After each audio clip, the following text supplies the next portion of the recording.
Here to discuss creative capital and impact investing to power inclusive growth, please welcome Jean Case, CEO of the Case Foundation, in conversation with New York Times columnist David Leonhardt.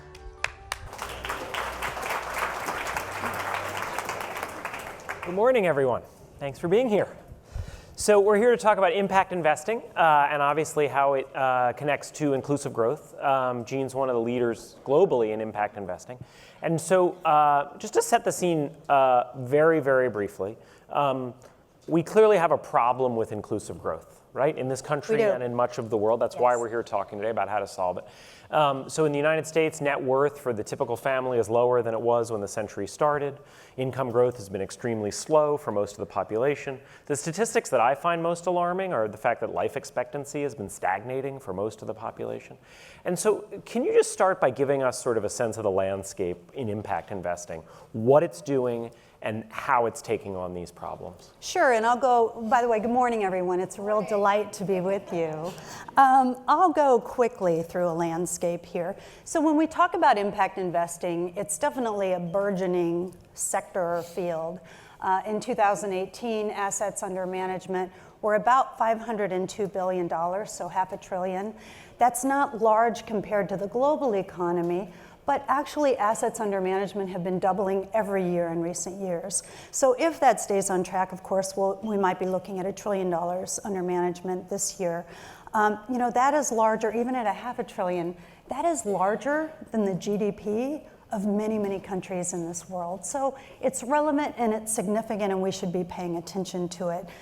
Alongside that, so that is really, when we talk about impact investing, we're talking about companies or funds that provide both a financial and a social return. But there's another set of dynamics in the landscape that I think is really worth focusing on today as we think about inclusivity, and that is on the inclusive capitalism front, we're falling down. Last year in America, 79% of venture capital, which is really the jet fuel to grow young firms, went to just 3 places: New York, Massachusetts, and California. California alone got over 50% of venture capital, and our third largest state, Florida, got less than 2% of venture capital. It's much more dire for women and for founders of color. For women last year, only 2% of venture capital went to women-led firms, less than 1% to firms with an African-American founder. Now, why should we care about this? Because as we come together today, we know America is not, all that, but we are sitting in America. Most people have looked at the American economy and the American dream as really kind of iconic. And it turns out that all new net jobs in the United States are created by new firms. While we celebrate our big firms and they have a very relevant and important point in our economy, it's actually new firms that spur jobs. And we're at a 30-year low in new firms. So we really need all the ideas and all the players on the field, and we have to somehow come together to move capital toward them. Yeah, there's been this fear in some quarters in recent years that our problem is layoffs. But as I read the data, it's the flip, right? It's not that our economy is too dynamic, it's that our economy is not dynamic enough. That's right, and this spurring of new, and if you think about it, many of you follow the term FANGs, which of course is all the new tech companies for the most part, only decades old. If we don't continue to regenerate new big firms, we're just not going to see the same vibrant economy. But more importantly, I see it as almost an innovation imperative, because at the end of the day, what entrepreneurs do is they solve problems. And they tend to solve problems they've lived or lived close to. So you might imagine that the kind of innovations a woman would come up with, someone from Africa might come up with, a person of color living here or somewhere else might. They're going to be different innovations than the elites on the coast can even imagine or develop in many cases. So the central theory of impact investing is that the market has failed in some way, right? That there are profit-making opportunities among people in the middle of the country, among female entrepreneurs, among entrepreneurs of color, among entrepreneurs in other countries, that the market isn't getting to on its own. Yeah, I actually might paint it in just a bit of a more opportunistic sort of tone. I often teach MBA students, and when I was teaching at the School of Management at Yale, this young kid raised his hand and he said, I just could never understand why your generation only wanted a financial return from capital when it can do so much more. And you know what? He's prescient. That's exactly right. We haven't asked enough of capital. We can ask more. And there are companies being born every day that are growing and pointing the way. I'll give you a great example of one that most of you know, Warby Parker.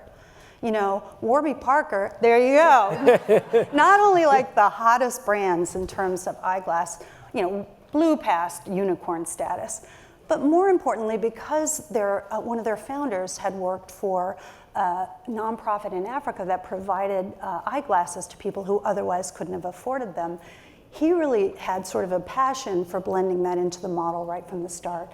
And as I think all of you know, because I see shaking heads, especially those of you in glasses, Warby's model is buy a pair, give a pair. Why does that matter? So you have this super hot company that everybody is watching that has established both its brand and sort of its, you know, it's a rocket ship. But in the meanwhile, you know, last time I checked, 5 million people received pairs of glasses simply because that impact company said, you know what, we can do more with capital than just provide profits to our shareholders. It seems a lot of this is cultural, meaning for decades in this country, we did have a culture where companies and capital cared about more than Totally, return, that is right? sort of the history, yes. And now we've gotten away from it. But it seems hard once we've gotten away from it to get back to that old culture. I'd be interested in your thoughts about how we do that. Yeah, well, I think we have to debunk a bunch of myths because, you know, I know we have a friendly audience here and some of this data has already come out this morning. But the bottom line is companies that are, you know, scoring well on ESG, for instance, are outperforming. Diverse teams at companies outperform their cohorts that are less diverse. Women-led firms are more profitable than male-led firms. So the data is all around us. And usually when people are involved in capital and investments, they're living with the data. But for some reason, in this particular space, the very same companies, McKinsey, BCG, Deloitte, that these companies or firms will hire to inform them, are stiff-arming the data that's staring us in the face about going forward. But I do want to say, look, it's hard to see momentum when it's happening incrementally. But if you were to sew up all the various moves that we've seen in the last few years, this train has left the station. And I know earlier, you know, the Business Roundtable and the restatement of really the purpose of a company came up. I'm sad that that happened in August because I think it didn't get quite the attention that it might otherwise have. That is a huge deal to go back to a recognition that the real role of companies is to serve multi-stakeholders. And more of the CEOs and more of the leading fund managers in this world are saying, we're going to do that. Yeah, it's social justice, but it's much more than that. It is absolutely the best way to run a company and deliver profits in the long run. I think there's some skepticism out there about whether that kind of change in language is going to lead to change in behavior. I mean, as I said before, to me, culture is vital, right? And so the change in language in and of itself matters. But what would you say to someone who says, yeah, I see that they've said that, someone who was paying attention in August, right, and says, I see that they said that, but I assume that's just because they're worried about what President Trump's going to do, or they're worried about Elizabeth Warren, and I'm not sure they're actually going to change anything. Right, well, you know, this has come up really in a lot of different social issues we've been engaged in because we partner so closely with the corporate sector and have since our founding at the Case Foundation. And sometimes I'm not sure I care about intention, if intention brings action. I mean, if the words bring action. Obviously, we'd love for everyone to feel it in their hearts, but if their companies are better actors in the long run, that's a gain. But what I really believe is going to blow this out is the overwhelming, compelling data that says these are better, more innovative, and more profitable companies that recognize that they serve multiple stakeholders.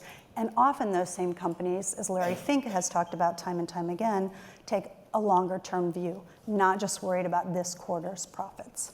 I'd be interested in your sense of why some of these firms that you mentioned are stiff-arming the data. What are they afraid of, do you think? You know, I think you said, you know, culture is a powerful thing. We say culture eats strategy for breakfast, right? Look, I think they're kind of stuck in their ways, and it's going to take almost like a 2x4 routinely to get them to a new place. But ultimately, why I believe companies really are buying into this is because of demographic shifts. You know, these CEOs, whether they're in this room or out in the world, recognize that the name of the game to have an outperforming company is talent. And to attract and retain the best in class talent these days, largely coming out of the millennial workforce, which I want to remind many of you, if you don't know, the oldest millennial is starting to stare at 40, so they're not the college kids. No, that's right. They're not one big monolith out there. They have economic power, they have consumer power, and they're not afraid to use that. But the other power they really have is to decide what company to go to work for. And you talk to any Fortune CEO, and they will acknowledge this is an issue. And it's part of the reason, even if they're not coming at it sort of natively into this idea of having more than one purpose, they know they have to go there because to attract and retain customers and to attract and retain a consumer base, which is between women and millennials, very conscious and will make choices based on what they see that will drive them to action.